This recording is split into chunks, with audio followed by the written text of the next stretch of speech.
Donc, le personnage du petit homme qui va patiner, c'est un petit bonhomme qui ressemble un petit peu au... peut-être un peu au kid de Charlie Chaplin, puis qui s'en va patiner pour la première fois.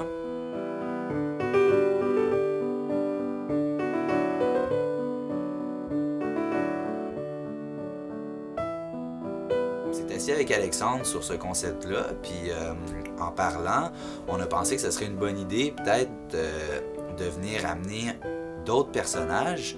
Donc un personnage qui serait là avant le petit homme, puis un qui serait après.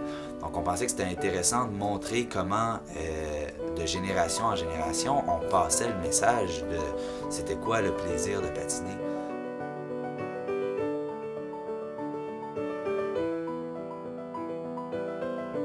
On aime ça, enseigner aux jeunes enfants ce que c'est que la passion du patin.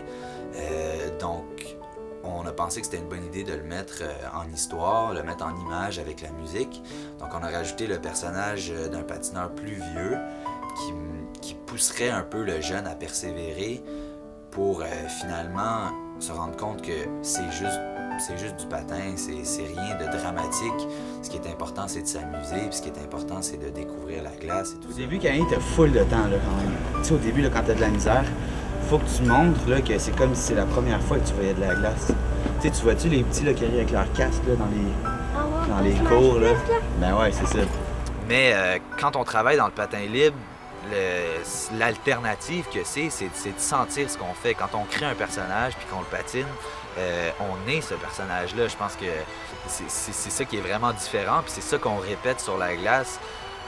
On veut pas avoir l'air d'un patineur qui joue un personnage, on veut vraiment vivre dans le corps du personnage. C'est ça, là, exprimer ce que ce personnage-là veut exprimer.